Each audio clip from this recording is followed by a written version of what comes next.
Quick Tip Tuesday, what to do if you're falling behind on your mortgage. You may be encountering a hardship right now and you are falling behind in your mortgage payments or have already fallen behind in your mortgage payments or you're expecting to fall behind.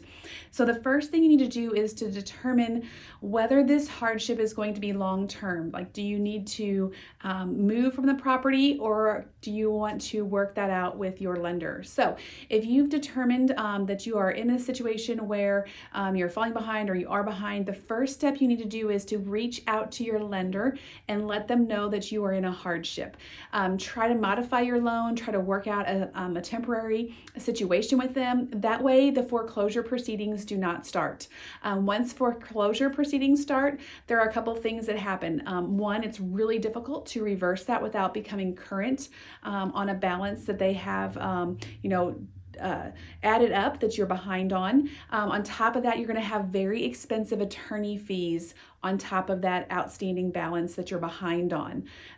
So it becomes a little bit more cumbersome to recover and bounce back and stay in your home. So again, the first step you need to do is reach out to your lender and let them know what's going on. If you've determined that it's time to sell your property, you need to connect with a real estate professional that can help you.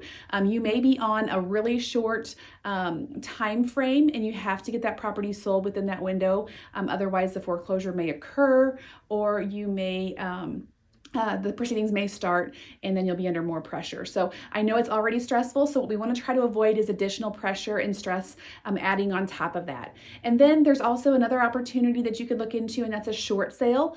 Depending on your hardship, your other financial status, like for instance, if you have 401ks or savings, all of that comes into play when we talk about short sales. So short sales when you sell the property for less than you owe on it.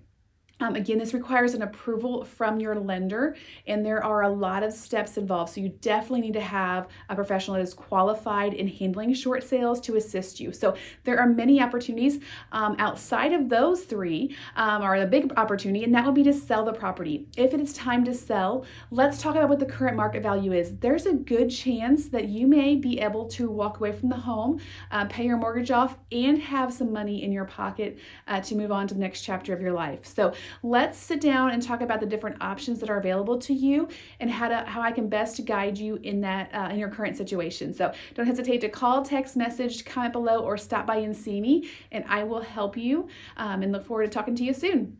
Thanks for watching.